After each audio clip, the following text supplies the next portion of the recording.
आचार्य गुरुवर श्री कुंद कुंद भगवान की, आचार्य गुरुवर श्री ज्ञान सागर मुनि महाराज की जय।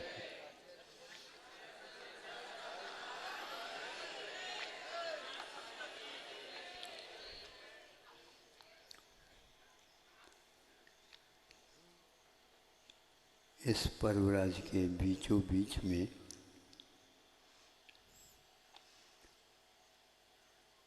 प्रतिदिन की भांति उत्तम उत्तम विशेषण के साथ भिन्न भिन्न धर्मों के विषय में आप लोगों ने यहाँ पर चर्चा आदि सुनी, प्रवचन हुए, उसको भी सुना। आज सत्य धर्म की बात आपके सामने आ रही।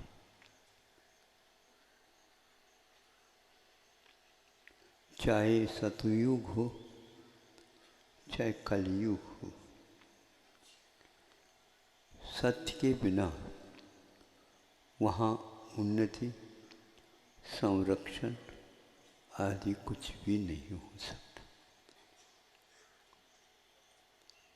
सत्य को सिद्ध किया नहीं जा सकता और असत्य किसी भी प्रकार से 100 बार भी सत्य के रूप में घोषित हो जाए तो भी उसको सत्य बनाया नहीं जा सकता। सत्य तो सत्य होता है और असत्य की सिद्धि के लिए भी कोर्ट कचहरी तो नियुक्त किए जाते हैं, एक औपचारिक ही सिद्ध होते हैं, क्योंकि परोक्ष में उसकी सिद्धि करना बहुत कठिन होता। मतलब परोक्ष का अर्थ क्या, पीठ पीछे है? नहीं, हम जिसको देख रहे हैं, जिनसे सुन रहे हैं, सब कुछ हो रहा है, इसके उपरांत भी उसको हम सही सही के रूप में स्वीकार करने से पूर्व में बहुत कुछ सोचना पड़ता और बिना कोर्ट कचहरी के बिना भी सत्य के बारे में कहने की बात नहीं, किंतु हम उसको अवश्य दिखा सकते हैं। अब यह देखने का सवाल तो उठता है, सामने वाला यदि उसको नहीं देख पाता तो हमारी गलती नहीं है, किंतु वह एक प्रकार से भूल उसकी है। फिर भी इस औपचारिकता ही सही आज भी उस सत्य का एक प्रकार से आलम्बन लेकर के ही न्यायालयों में आप लोगों को न्याय दिया जा रहा है। अवश्य ये बात होती है कि सत्य के लिए हमें हमेशा हमेशा समर्पित होकर के ही चलना आवश्यक होता है। इस सत्य के बिना हम जीवित नहीं रह सकते। असत्य के माध्यम से हम भले ही कुछ दिन जी रहे हों, लेकिन उसके परिणाम स्वरूप नहीं जी रहे हैं, किंतु श्वास लेने से जैसे जीवन अपने आप सुरक्षित होता है, उसी कारण कुछ ऐसे कर्म किए हैं, उनके रहने से ही यह आज का कार्यक्रम चल रहा है।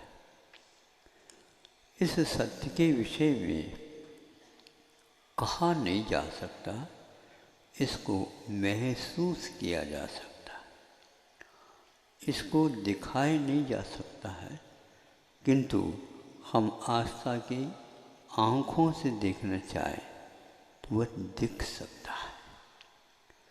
इस सत्य के लिए एक परीक्षा और होती है। आप लोगों को ये कहा जाता है, मैं आपके सामने ये प्रतिज्ञा करता हूँ, यह प्रतिज्ञा मैं उसी सत्य के साथ पूर्ण कर सकूं। ऐसे कह करके या तो पवित्र कोई भी शास्त्र के सामने संकल्प लिया जाता है। आज भी ये परंपरा चल रही है। जब ये कहा जाता है तुम इसके नाम ले करके अथवा छू करके कहो कि मैं इसको छू करके कह रहा हूँ, ऐसा ऐसा हमने किया है अथवा नहीं किया है, ये कहा जाता है। ये भी आप समझते होंगे।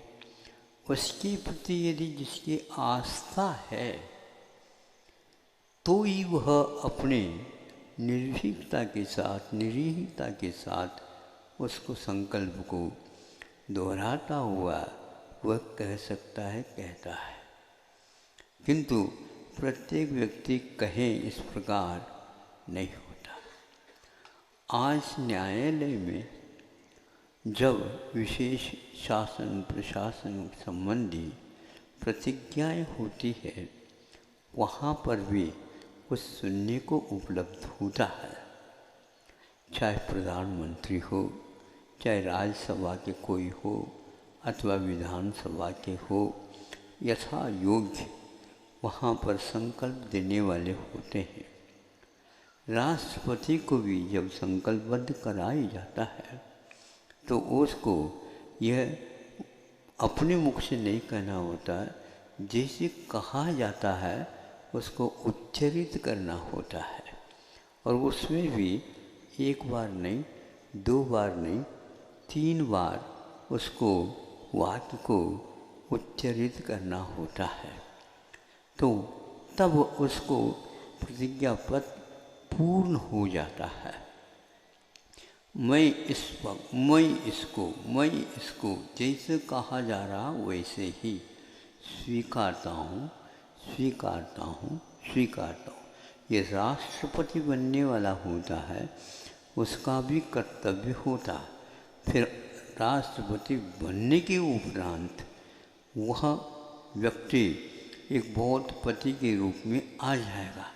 किंतु कि सुप्रीम कोर्ट यानी सर्वोच्च न्यायालय के न्यायाधीश ने यह संकल्प दोहरा और उस संकल्प को 3 बार कहने का अर्थ हम ये समझते हैं, मन शुद्धि पूर्वक, वचन शुद्धि पूर्वक और काय शुद्धि पूर्वक मैं आपके सामने यह कह रहा हूँ कि राष्ट्रीय के गोपनीयता को मैं भंग नहीं करूँगा, आदि आदि कर्तव्य का मैं पालन करूँगा। यह ऐसा कहा था मैं कर लूँगा, ऐसे कह करके देख लो, नहीं हो सकता। क्यों? कह तो दिया, हमने कह तो दिया, जैसे आपने कहा उसके अनुसार हम कर लेंगे। नहीं, आप समझ रहे हैं? नहीं समझे? औपचारिकता कहीं भी अच्छी नहीं होती। विधिवत ही प्रत्येक कार्य होते हैं तो उसका महत्व बना रहता है।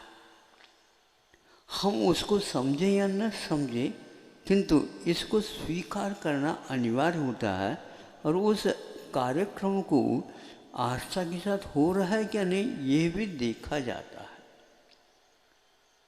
उसमें किसी प्रकार की गलतियाँ, भूल न हो तो ये निश्चित है उसके पास नम्रता, विनय आदि है क्या नहीं, इसको भी देखा जा सकता है, देखते हैं।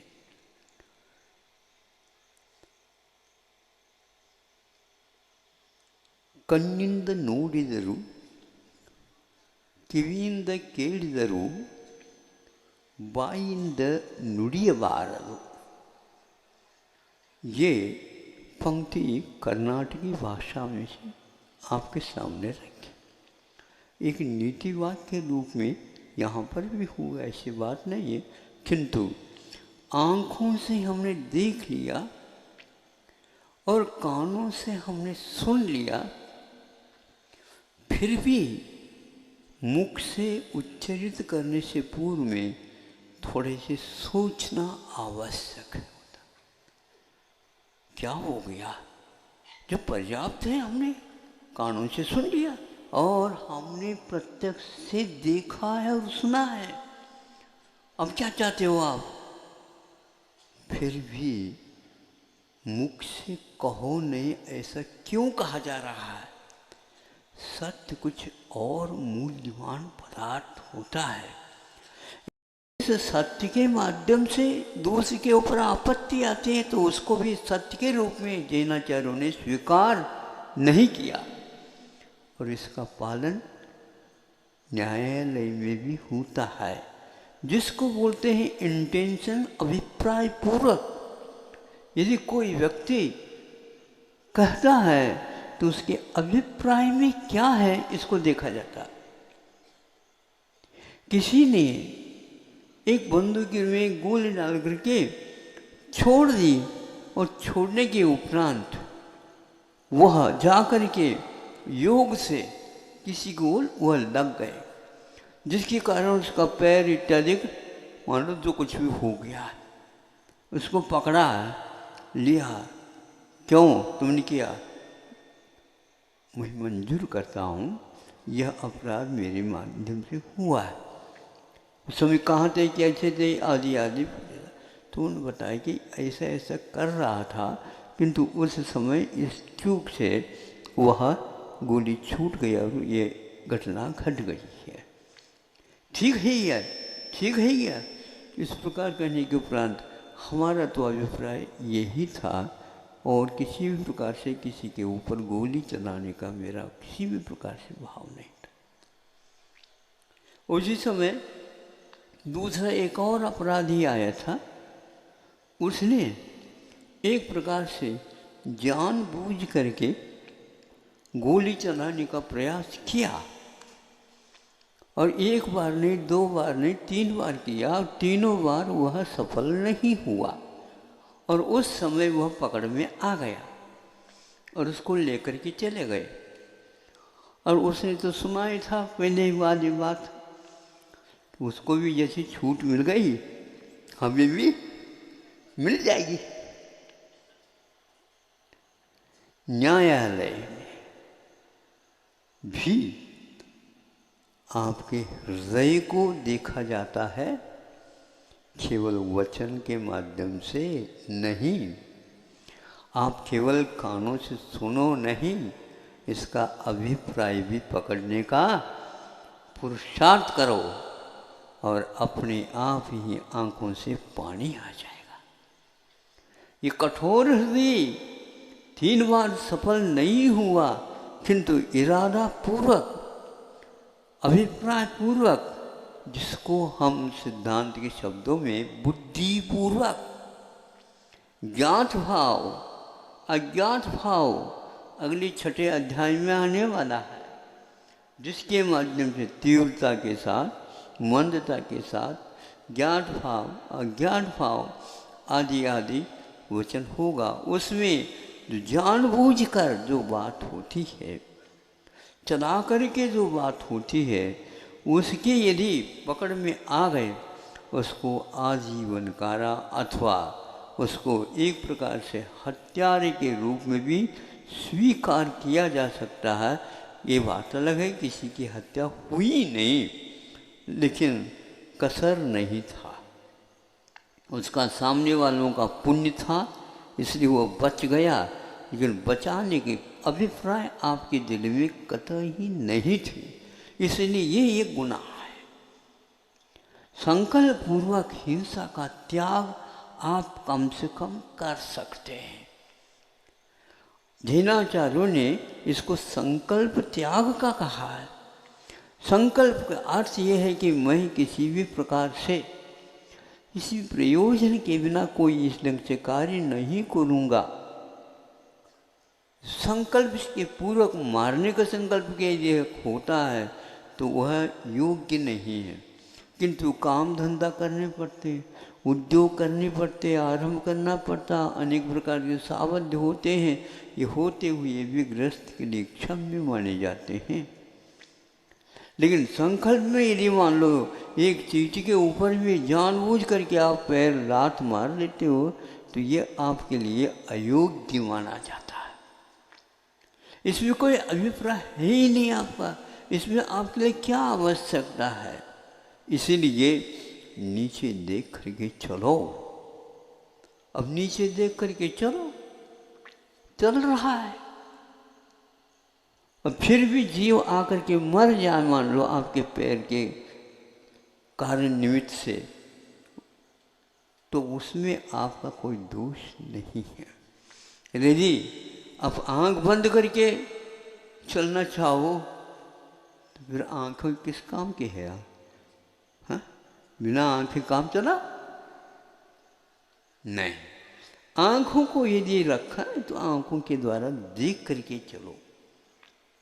तो यह एक न्याय है, ये एक कर्तव्य है, ये एक प्रकार से हमारी शील स्वभाव के बारे में कुछ बता रहा है। पानी छान करके पिएगा, किंतु सुबह से लेकर के शाम तक पानी पिलाएगा धरती को, क्या हो गया? पानी छान, और पानी कहाँ तक छाने? कुएं को तो छाना नहीं जा सकता, लोटे को तो छाना जा सकता। और लोटे को यदि मान लो छानते छानते कुछ गड़बड़ी हो गई तो वह पश्चाताप करता, आज तो जीवानी इस ढंग से गिर गई और बहुत बड़ा दोष लगा। और वहाँ पर तो कितना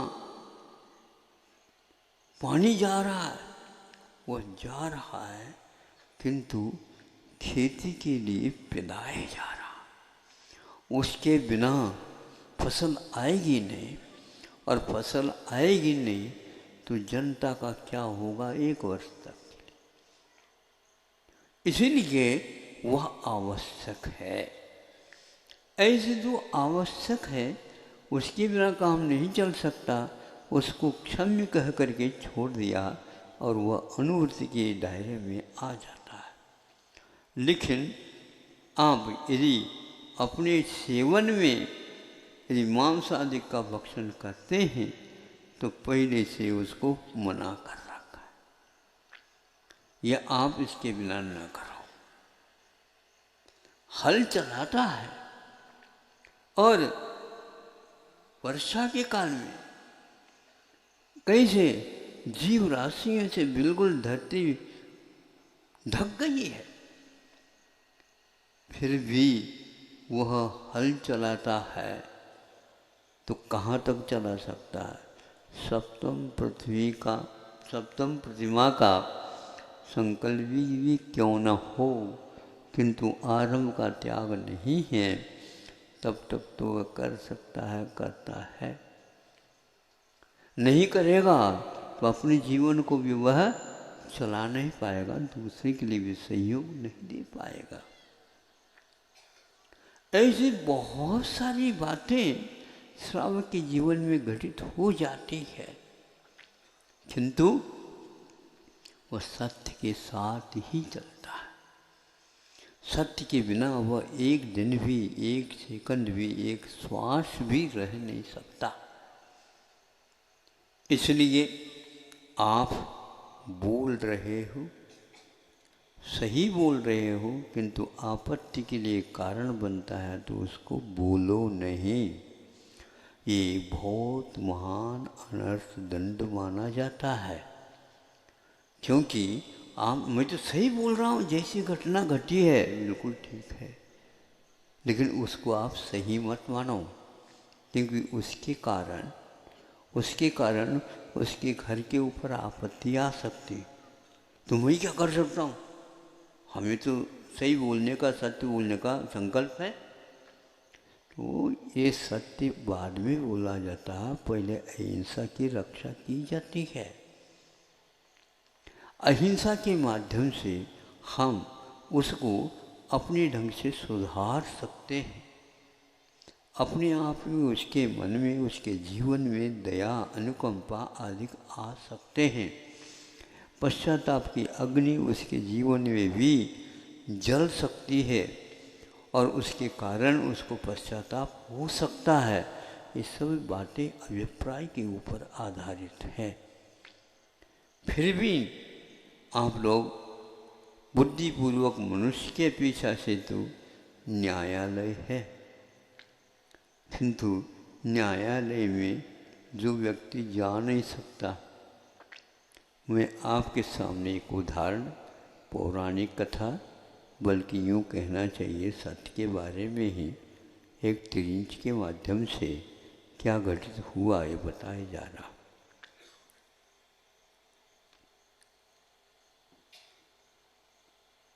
एक शेठ जी की 2 पत्नियां थीं, शटानी। अब योग से एक के 2 संतान हुई और एक की संतान नहीं, या अथवा हो करके वह निकल गई, पाला नहीं पाया, पल नहीं पाया। अब एक की हो गई संतान, तो उसको दोनों ही मिल करके अच्छे ढंग से पालन कर रहे हैं। पालन करते करते एक दिन बात ये आई, जिसकी संतान नहीं है, वो सोचती है आज नहीं कल घर का स्वामी तो यही होगा, क्या कर दिया जाए।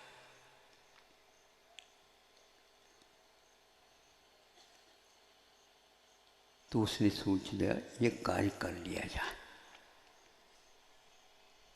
प्रतिदिन गैया आती थी घर में और उसके लिए कुछ दिया जाता था खाने को। उसको जब आ गई, उसको तो दे दी, लेकिन उसके साथ साथ उस समय अवसर पा करके जो सेठानी थी छोटी, उसने सोचा यह अवसर बहुत अच्छा है, और उसने घर में ही जो लड़का था उसको तो उठा दिया और उसके सींग के ऊपर उसे पटक दिया। अब क्या करे, तो उसके सींग के ऊपर गिरते ही उसको मृत्यु उसकी हो गई। चलो निमट गया काम, और वह खुशी मना ली। जब वह दूसरी आ गई बड़ी शैतान, देखा ये सब हाल, ओहो क्या हुआ, ऐसा ऐसा। अब क्या कर सकते हैं, गाय वहाँ पर खड़ी है और उसके सींग में ही इस प्रकार का हुआ है, ये प्रत्यक्ष दिख रहा है। इसको बोलते हैं प्रत्यक्ष, बिल्कुल प्रत्यक्ष है, गैया ने ही काम किया।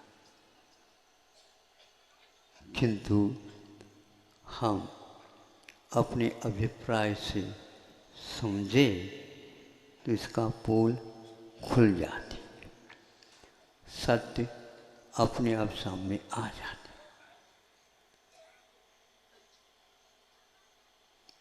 अब इसके लिए राजा के पास या और किसी पंचायत के पास बिठा दिया गया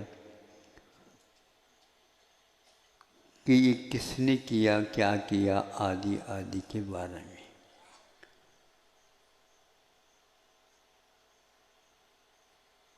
बड़ी कहती है कि मैं घर में नहीं थी, और घर में तो कौन थे, ये वो छोटी है और कोई यहाँ पर था ही नहीं, इतना अवश्य कि सामने तो ये गाय। ठीक है, बहुत अच्छी बात है, किसी का दोष नहीं है। तो ये दोनों ही पहले मिल करके हम जो कहते हैं उसको आप करने के लिए तैयार हो जाओ। 1 महीने के बाद यहाँ पर दोनों की परीक्षा होगी। उसमें अपने आप ही ज्ञात होगा इसमें कौन किसका अपराध क्या है। उस गाय के ऊपर किसी ने पटका या गाय ने अपने सहज रूप से किया, आदि आदि का निर्णय हो जाएगा। बस यदि इसमें हम जो परीक्षा रखते हैं उसमें यदि आप पास नहीं होंगे तो इसको हम समझेंगे कि इसमें कुछ न कुछ अवश्य है। क्या रखा परीक्षा में? पुराण ग्रंथों में मिलता है, एक कढ़ाव में तेल भर दिया गया है और नीचे से आग लगा दी गई है और वह उबलने लगा। अब उसके भीतर एक लोहे का गोला रखा गया। अब वह उस गोले को उसमें से बाहर निकालना है। कैसे निकालना है? अपने ही हाथों से पकड़ करके निकालना। जो सही निकालता है, जलता नहीं उसका हाथ, तो समझ लिया जाएगा वह एक प्रकार से सत्य है। जल गया तो समझ लेना वह असत्य है, ये पक्का है। ये सबको बता दिया। अब सब लोग इसको देखने के लिए, अब एक आध दिन रह गया था, आ गए सब लोग, हो गया, रख दिया गया। उबल रहा है तेल, उसमें गोला भी है लोहे का, और दोनों को उसके सामने खड़े कर दिया। अब सुनो, अब विशेष सुनने का अवसर आपके सामने आ गया। न्यायालय में भी आप लोग जाते हो, सत्य क्या होता है, असत्य क्या होता है, आपके सामने चल रहा है। यद्यपि ये आज ही नहीं, बहुत पुरानी परंपरा आ रही है। हर क्षेत्र में, हर देश में इस प्रकार की परीक्षाएं होती हैं और न्याय दिया जाता है, आदि आदि। उसके बिना चलता नहीं। लेकिन कुछ ऐसे स्थान भी होंगे इस प्रकार का कोई भी वहाँ पर परीक्षा का प्रावधान ही नहीं रखते, क्योंकि इसको पहले से ही स्वीकार कर लिया जाता, बात समाप्त हो जाती, गलती किसकी नहीं होती। किंतु पश्चाताप की अग्नि यदि जल रही है और वह, तो उसको कुछ क्षम्य भी होता है, कुछ दंड भी दिया जाता। सामने आए, बस एक के लिए नाम देने वाले ही थे। उसी समय पर भागती हुई भागती हुई भागती हुई वो गैया देख रही थी। सुन रहे हो? हाँ, रविवार के दिन आना कहा था, रविवार के दिन ही जनता आई। उसने सोचा कि आज ही रविवार है, चलो। और वह सब भीड़ को चीरती हुई आई और अपने मुख से जो उबल रहा है तेल कढ़ाव में है, उसमें से जो लोहे के गोले को अपने मुख में लेकर के वहाँ से पार होते दौड़ते हुए चले गए।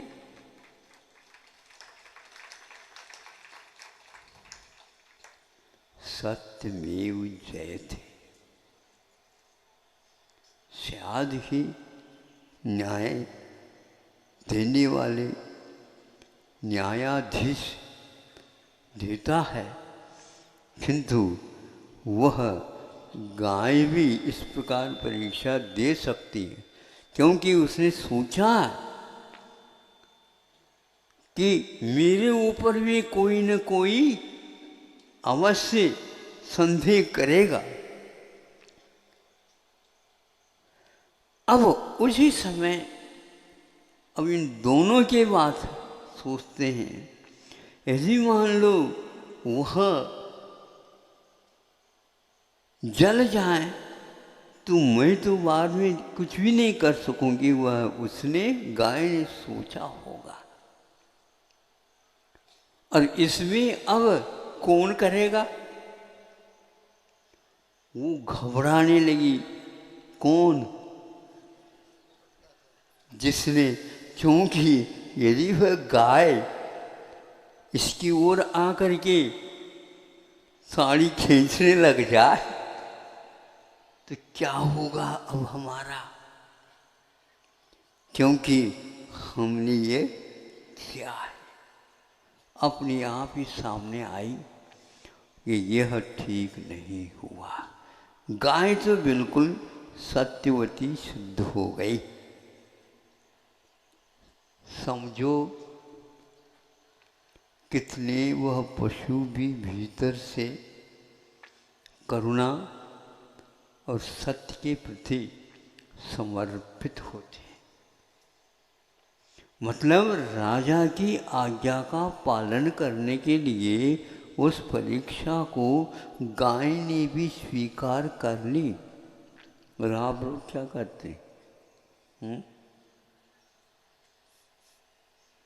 क्या करते हैं आप ही देख लो। ऐसे सैकड़ों उदाहरण इस सत्य की रक्षा के लिए और अहिंसा देवता की पूजा आज भी होती रहती। ध्यान रखो, यह अहिंसा के लिए ही सहयोगी व्रत माना जाता है। जैनाचार्यों ने इस सत्य व्रत को महाव्रत तो कहा है, लेकिन वह एक प्रकार से अहिंसा महाव्रत एक मूल है और शेष जितने भी व्रत हैं महाव्रत वह उसके पूरक हैं। एक प्रकार से अहिंसा खेती है तो शेष जो 4 व्रत हैं वे केवल उस खेती की रक्षा के लिए बाड़ी के काम करते हैं। बाड़ी के काम, बाड़ी समझते हो कि खेत की रक्षा करना है। फसल यदि निकल गई, अब वह किसान सोचता है कि अगले चातुर्मास तक अब बाड़ी की कोई आवश्यकता नहीं है, तो उसको उठा करके कहीं न कहीं व्यवस्थित कर लेता है। इसी प्रकार सत्य महाव्रत है, अचौर्य महाव्रत है, कुशील त्याग रूप महाव्रत है, परिग्रह त्याग रूप महाव्रत है। ये सब एकमात्र अहिंसा की व्यवस्था के लिए, जीवन चलाने के लिए इसको रखा है। आँखों में पानी आता है, लेकिन ध्यान रखना हृदय में पीड़ा हुए बिना आँखों में से पानी नहीं आता। कोई कह सकता है कि आँखों में कोई कुआं होगा जिसमें भरा हुआ होता होगा और वह ज़्यादा भर गया हो, जिसके पास ज़्यादा करुणा हो जाए तो भर भी सकता है और बाहर आ भी सकता है। मतलब जिसके आंखों में ज़्यादा पानी आ जाना बहुत करुणावान है, ऐसा समझे नहीं। दिल के पीड़ा के साथ आंखों में से पानी आना एक व्याप्ति जैसा होता है। इसलिए हृदय के माध्यम से आप विशालता का अनुभव करो, शब्दों के माध्यम से नहीं। अभिप्राय प्रायः गंदा हो तो वह ठीक नहीं माना जाता, और अभिप्राय को यदि आप नहीं समझो तो भी एक अपराध माना जाता। इसलिए आप अभिप्राय को कभी भी गौण नहीं करो,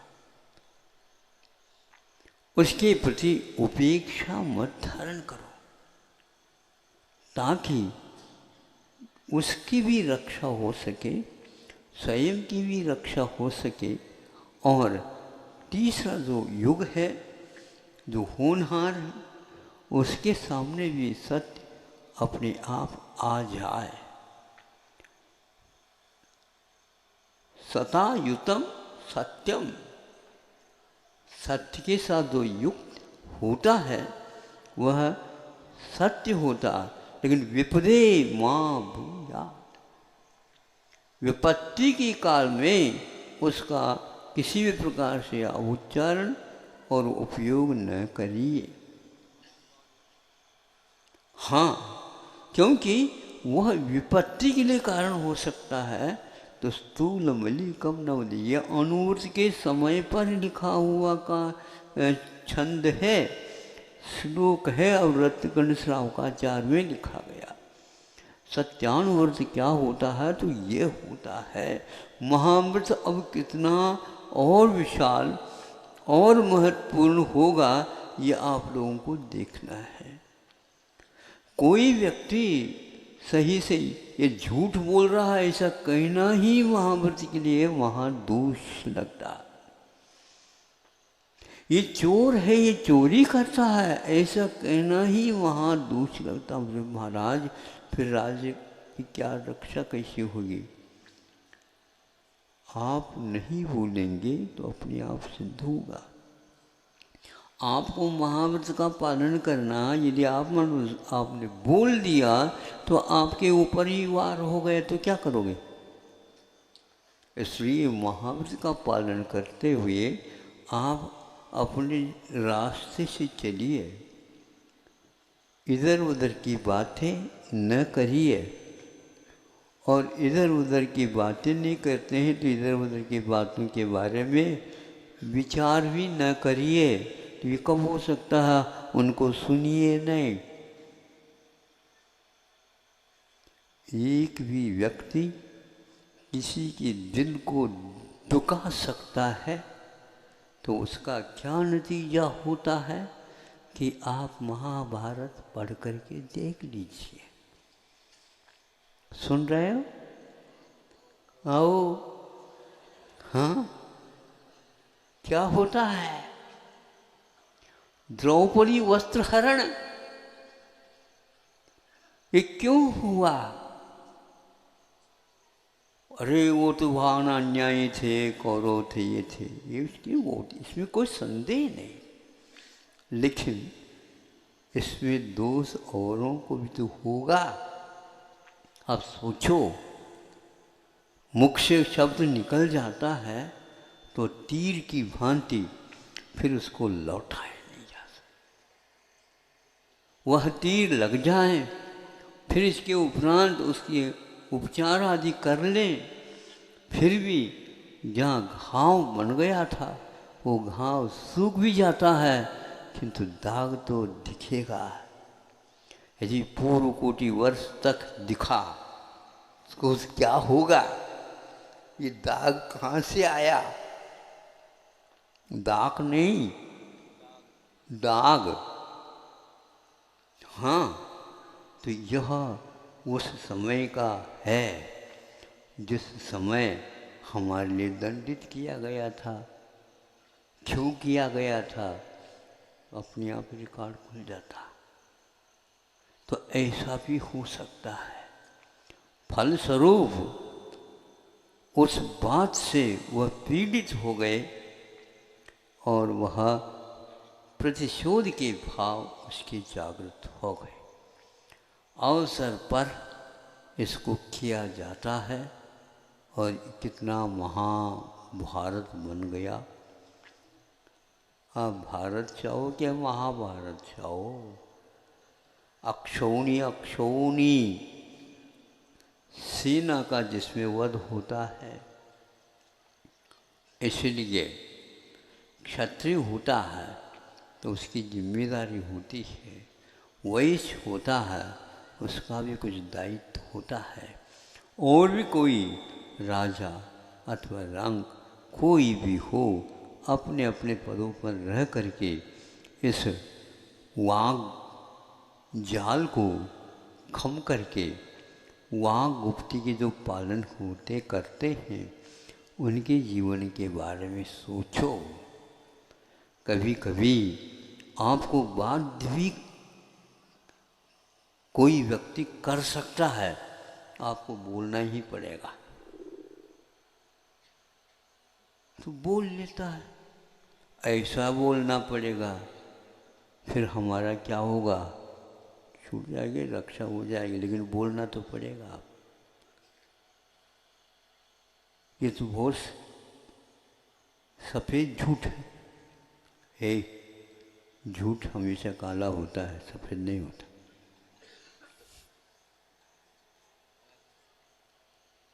तो फिर सफ़ेद झूठ क्यों कहा जाता है? जब 50 बार भी झूठ बोल करके 50 बार बोलने से यदि वह सही हो सकता है तो झूठ भी सही हो सकता है, तो हम क्या करें? सत्य भी कुछ और कठोर हो जाए तो कोई बाधा तो है। कठोर होना इसलिए आवश्यक हो जाता है कि नहीं, इस प्रकार यदि हम सत्य को गौण करेंगे,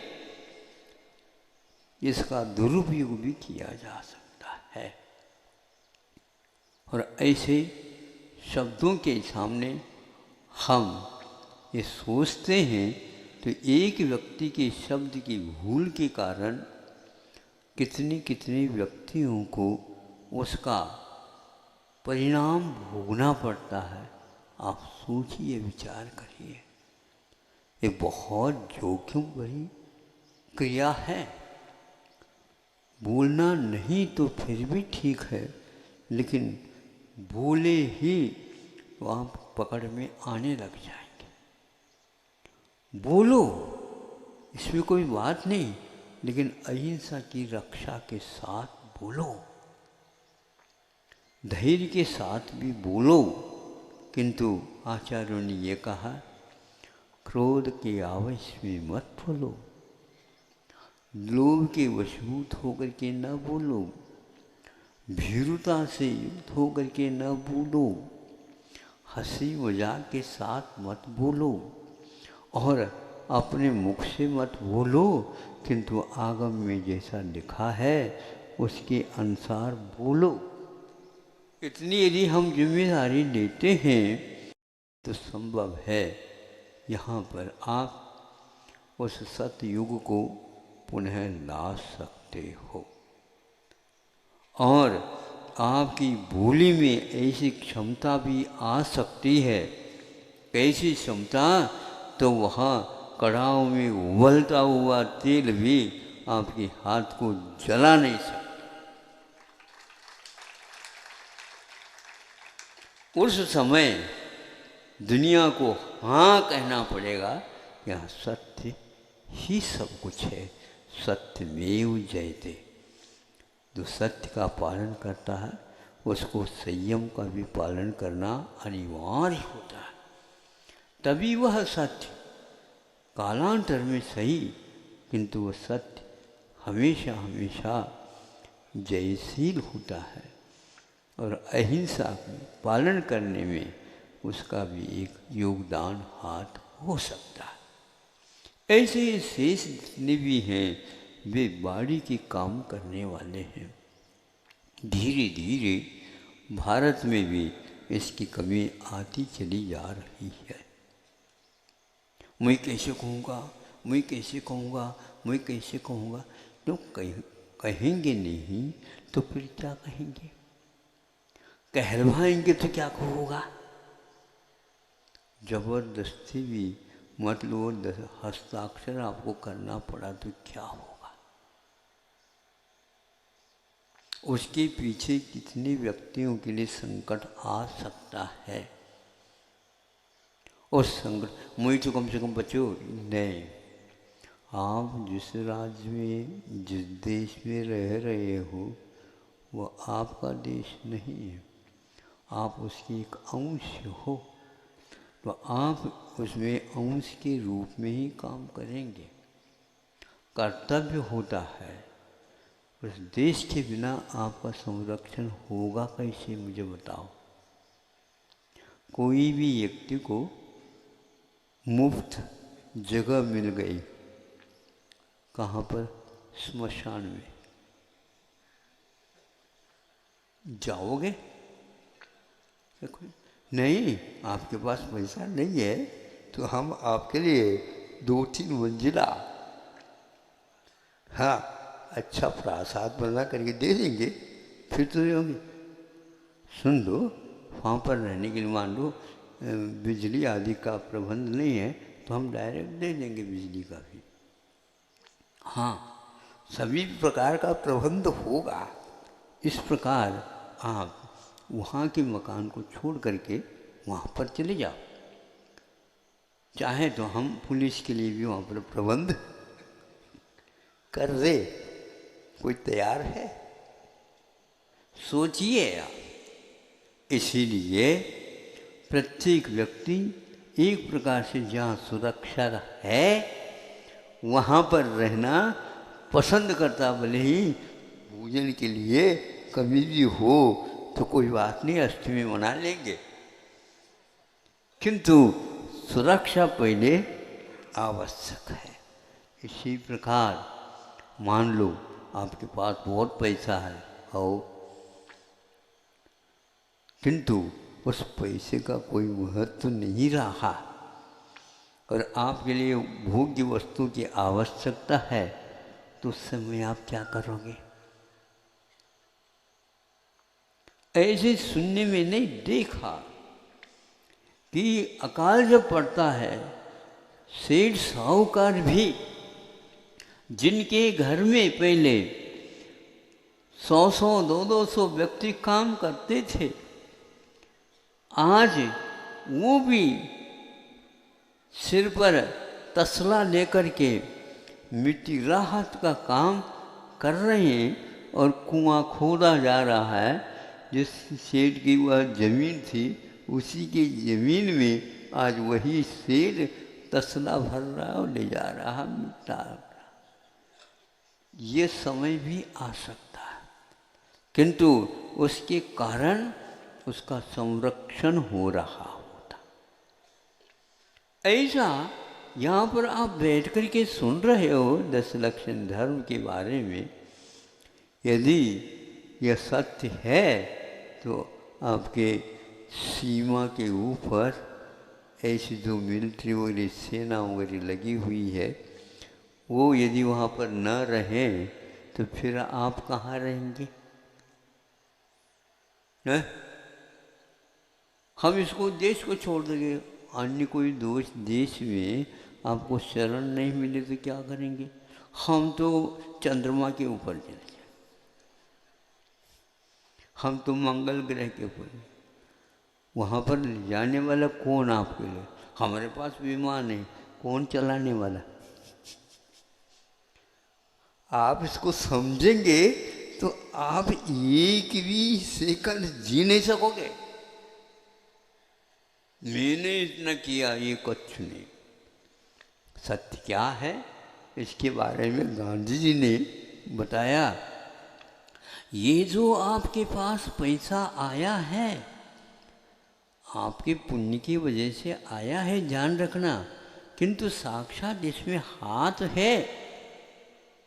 जो राहत का काम करने वाले हैं वो यदि एक दिन न करें फिर देख लो आपका क्या होगा काम। इसलिए ये पूरा का पूरा पैसा धन आपको मिला अवश्य है, लेकिन इसमें इन लोगों का भी हिस्सा है, बल्कि ज़्यादा हिस्सा है, और ये सब समाज का ही पैसा है, आप उसके मालिक नहीं। ऐसे गांधी जी ने पहले ही आप लोगों को जागृत कराया था और आज आप समझ रहे हैं क्या होता है। ये वह समय आ गया है कि आज, क्योंकि डॉलर का जमाना है, रुपया का नहीं। आज ही किसी के मुख से सुना, महाराज देखते देखते देखते देखते कि रुपया क्या हो रहा, हाँ, डायरेक्ट तो नहीं आ रहा नीचे, लेकिन पानी में चांदी का रुपया पहले छोटे थे उस समय देखते थे, पटक दी और वह सीधा नहीं जाता, यूं करता हुआ धीरे धीरे नीचे जाता। तो आज भारत की रुपया की दशा ऐसी हो गई है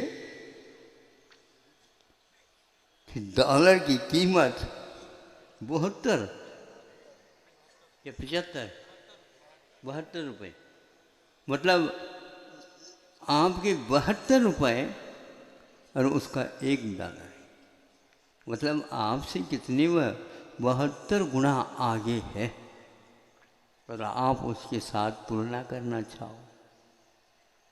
इसलिए राष्ट्रपति जी ने एक बहुत अच्छी बात कलाम साहब ने कही थी, सर्वप्रथम भाषण में उन्होंने ये कहा था, राष्ट्रपति भाषण में,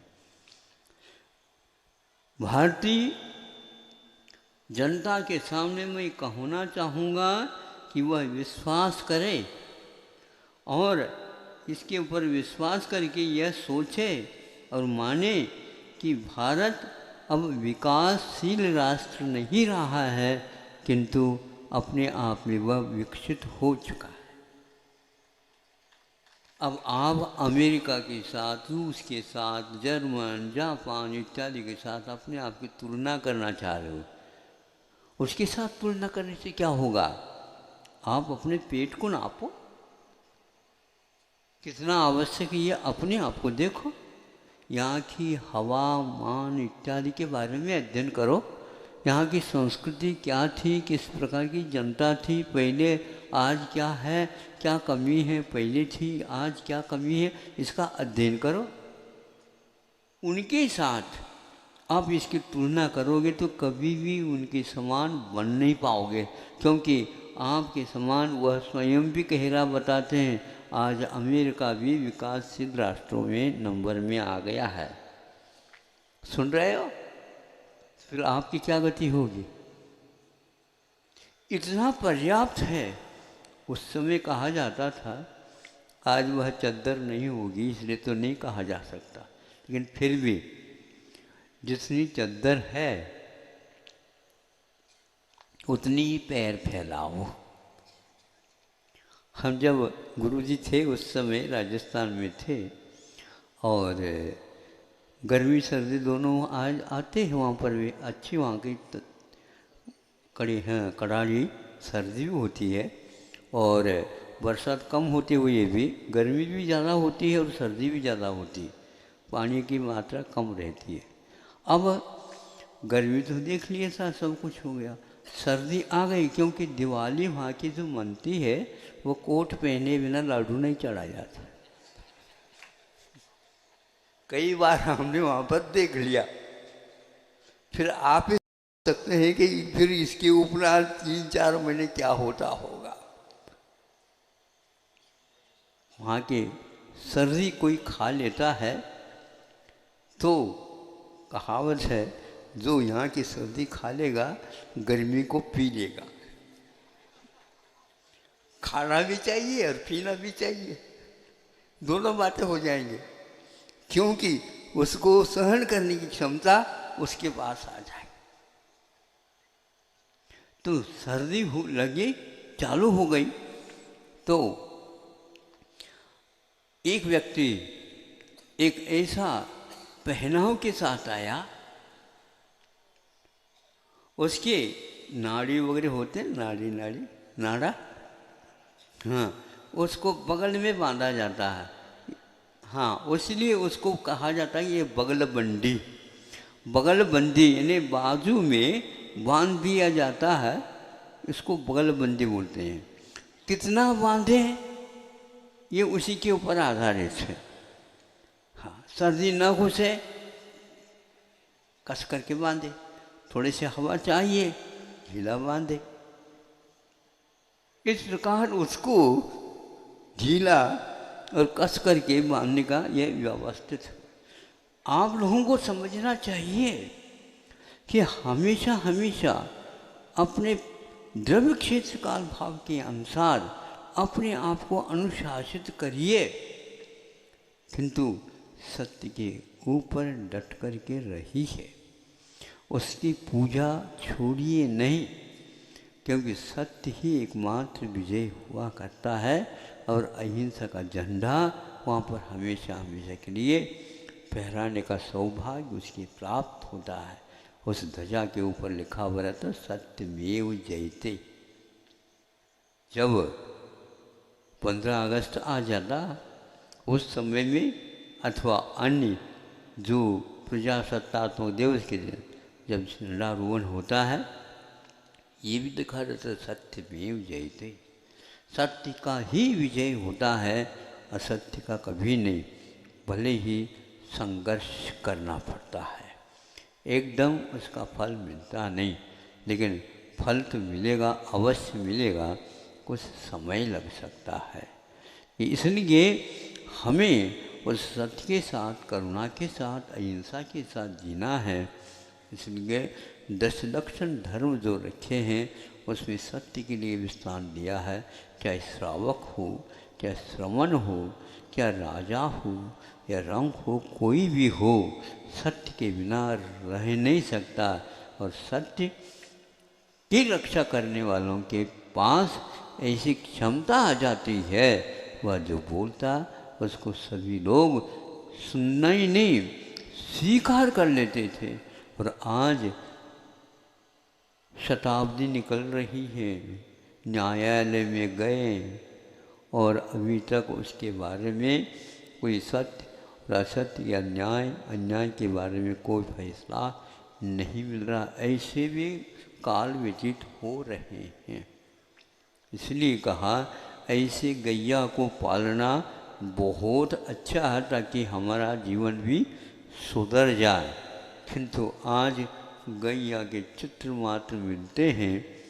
विचित्रता तो ये है, कोई भी उसको अब सुरक्षित रखना नहीं चाहता। ये भी इतना ही कटु सत्य हो गया। क्यों? इस प्रकार बोलने में शर्म से लगती है, लज्जा से आती है कि ऐसे भी पशु थे। हाँ है, आज भी होंगे, वो भी आपके यहाँ सार में बंधी हुई रहती है, बंधी हुई रह करके भी पंचम स्नान के योग्य और सेवा संयम पालन कर रही होती हैं। और ऐसी गाय के अनुसार ही एक प्रकार से आपका भी घर चल सकता है। ऐसे प्राणियों के पालने से भी आपका घर सुरक्षित रह सकता है। ऐसा वह जागरूक एक प्राणी है और आपके यहाँ वह रहती है। शास्त्रों में कहा है, आपके यहाँ जैसे कोई गर्मी हो गई, लोगों को तो सूतक लगता है आप लोगों को, उसी प्रकार पहले ये लोग यदि मान लो गाय बैल आदि मर जाते हैं तो एक दिन का सूतक वे भी पालन करते थे। किंतु आज माता पिता भी चले गए तो भी 13 और 30 और 2 सब कुछ है वो एक ही दिन में 2 दिन में कर लेते हैं। नहीं कर लेते हैं, कर तो लेते हैं, किंतु आज ऐसे भी स्थिति आ गई है, बाय बाय टाटा, बस दूर से कर लो। हम क्षमा चाहते हैं, मैं समय पर इस अंतिम संस्कार के लिए पहुंच नहीं पाऊंगा, क्योंकि कार्य की व्यस्तता के कारण ऐसा हो रहा है। और भैया कर लेंगे, हम बाद में फ़ोन लगा के माध्यम से सब कुछ कह देंगे। तो इस प्रकार भी चल रहा है। अभी मुख से इतना कह रहे हैं, ये औपचारिकता तो निभ रही है। अन्यथा ऐसे कर लेंगे, हमें मालूम है कि कौन से स्वर्ग में वो जाने वाले हैं, हम वहाँ पर हमारे भी मरण होने के उपरांत उनसे जाकर के मिल जाएंगे। जाना तो है, क्योंकि पिताजी स्वर्ग चले जाएंगे तो हमारा भी नंबर आएगा, ये पक्का है, ये जन्म सिद्ध अधिकार है, ये भारत में मिलता है, अन्यत्र नहीं मिलता।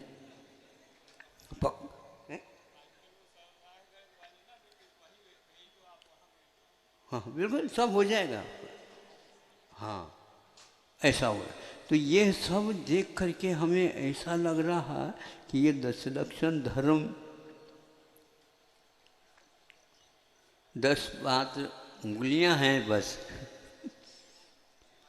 पहचान समाप्त हो गया। अब सत्य को आप कैसे स्थापित करोगे, मुझे बताओ। इसीलिए सत्य को स्थापित करने से पूर्व में कम से कम सत्य की पहचान करो, अथवा पहचान नहीं भी हो रही है तो भी है। एक न्यायाधीश ने या और किसी ने लिखा था, कहा था कि यह बहुत ही शुभ चिन्ह है भविष्य के लिए, जो भारत में लोकतंत्र को सुरक्षित करने के लिए आज भी जनता न्यायालय की ओर जाने के लिए तैयार है। मान लीजिए न्यायालय की ओर जनता यदि नहीं जाती है तो क्या होगा, सोचने की बात। बहुत कठिन है। यदि अन्य जितनी भी व्यवस्थाएं फेल हो रही हैं, उसी प्रकार यदि मान लो भैया क्या होना है, वहाँ पर कुछ होना जाना कुछ है ही नहीं, और जो कुछ पैसा है और खर्च कर लो, वैसे पैसा नहीं हो रहा और पैसे की कीमत मूल्य भी कम होती चली जा रही। कौन क्या करेगा, कोई सुनता तो है ही नहीं। ऐसी यदि उपेक्षा हो गई, जिजीविषा जिसको बोलते हैं, जीने के लिए इच्छा ही नहीं है, तो क्या करोगे आप? दवाई काम नहीं करेगी, ध्यान रखो, ये सत्य है, कटु सत्य है। दवाई के प्रति कुछ न कुछ आस्था रहती है, इसलिए दवाई का सेवन किया जाता। यदि नहीं है तो वो कहता भैया आज नहीं कल तो अघोषित मृत्यु तो हो चुकी, अब दवाई क्यों लें हम। इसी प्रकार यदि न्याय के प्रति बहुत यदि विलंब हो जाता है तो उससे भी वह मुकर सकता है। उस समय लोकतंत्र को आप कैसे बचाएंगे, एक आपके सामने हम अपने भाव रख रहे हैं, आप सोचिएगा। दूसरे के सुनाने के लिए नहीं, आप सोचिएगा क्या हो सकता है। फिर भी वह पैसा खर्च करके और किसी भी प्रकार से वो जा करके वहाँ पर लाइन पर खड़ा हो जाता है, क्योंकि यहाँ पर मुझे क्या मिलने वाला है, मिलेगा तो यहीं से मिलेगा। किसके माध्यम से मिलेगा, आप सोचो विचार करो। किसके माध्यम से मिलेगा? जिन्होंने शपथ लिया है, जिन्होंने शपथ लिया है कि मैं किसी भी हालत में जो न्याय के पक्ष को छोड़ करके अन्याय की ओर नहीं जाऊंगा, चाहे स्वर्गीय संपदा भी मेरे सामने आ जाए, मैं उसको और नहीं देखूंगा और उससे लोभ मेरे भीतर प्रवेश नहीं कर पाएगा। ऐसा यदि संकल्प के धनी हैं और आज भी हैं, नहीं ऐसा नहीं हैं। और अभी हम हमारे 10-15 वर्ष पूर्व या 10-12 वर्ष पूर्व में इसको हमने अपने आंखों से देख लिया और कानों से सुन भी लिया, और परोक्ष से उनको हमने आशीर्वाद भी भेज दिया था। क्या हुआ था? ऐसी होगी कि न्यायालय में जो न्यायाधीश, सर्वोच्च न्यायालय के सर्वोच्च जो है न्यायाधीश ने अपने अवकाश प्राप्त होने से पूर्व में ये लिख दिया गया कि गोधन जितने भी हैं यह समय पर वध के योग्य है, क्योंकि इसका कोई उपयोग नहीं होता। इस प्रकार लिख करके 2-3 एक आध हफ्ते में वह अवकाश प्राप्त हो गया और हमेशा हमेशा के लिए भारत में यह अयोग्य सिद्ध हो गया। ये जब हमने पढ़ा और सुना तो हमने कहा कि भैया अभी तक संविधान में ये लिखा हुआ नहीं था, देख लो जब से आया संविधान। अब यहाँ पर लिखा जा सकता है इस अक्षरों को या इस पंक्ति को पुनः ज्यों का त्यों साफ किया जा सकता है और उसकी उपयोगिता सिद्ध है। इसको यदि आप तैयार करोगे तो उसके लिए अवश्य मिलेगा। महाराज सुप्रीम कोर्ट में आपको प्रवेश होगा नहीं, मैं तो नहीं होऊंगा, वो बिल्कुल ठीक, मैं जाऊंगा नहीं, लेकिन दूसरे को तो भेज सकता हूँ। और यही बैठे ब्रह्मचारी जी, और उस समय हमने यही कहा था कोई न कोई ऐसे अहिंसा का समर्थक व्यक्ति उस पवित्र स्थान पर आएगा और संकल्प लेगा और इसमें यदि संविधान में कमी हुई है उसको दूर करने का प्रयास करेगा। और वह प्रयास हो गया और वह सुप्रीम कोर्ट में प्रवेश होना ही नहीं था। लेकिन कैसे नहीं होता, न्यायालय में सबके लिए अधिकार है और रास्ता खुला हुआ रहता। ध्यान रखो, ये निश्चित बात है।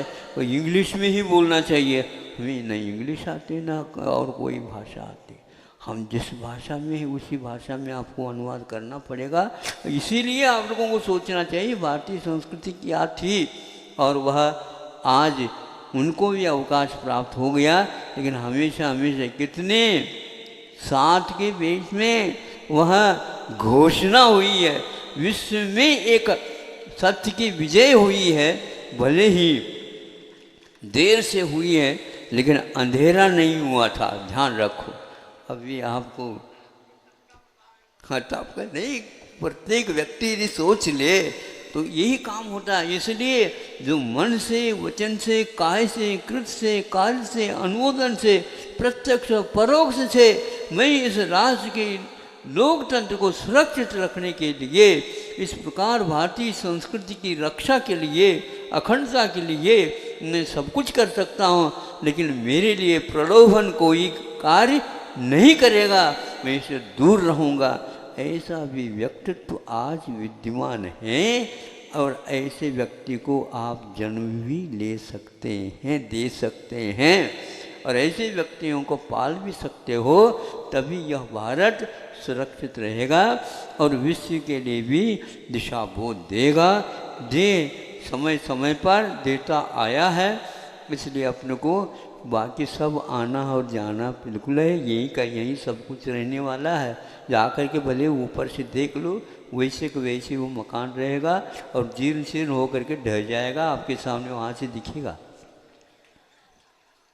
यहाँ से जैसे ऊपर का लेते हो, ऊपर से नीचे का ले सकते हो, वहाँ पर चित्र आपको दिखेगा। वहाँ आने दो, आने दो, आने दो। विद्यार्थी जो होता है, अध्ययनशील है, वह कभी भी आ जाए परीक्षा। ध्यान रखो, अग्नि की परीक्षा होगी, अग्नि को ही अपने प्रकृति को बदलनी होगी। पक्की बात है, जैसे गैया ने करके दिखा दिया। इसलिए पहली ग्रास गैया की ऐसा कहा जाता है। पहले खा करके आप भग जाओ, ऐसा नहीं।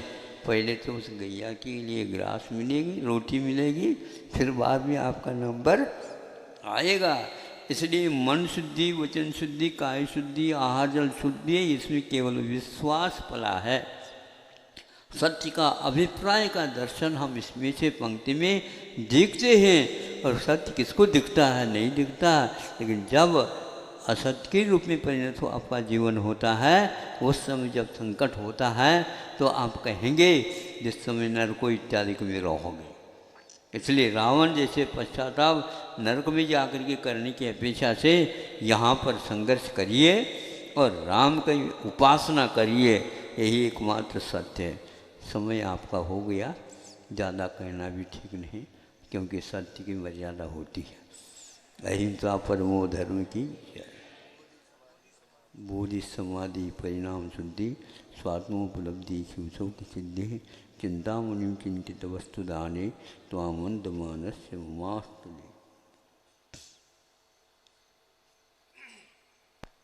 हेलो, श्रीमती अंजू जी जैन, पत्नी अजय जैन, मसवासी, जिला रामपुर। उन्होंने यहाँ मंदिर निर्माण में कुछ स्वर्ण आभूषण प्रदान किए हैं, वो पूजा आचार्य भगवान का आशीर्वाद ले लें।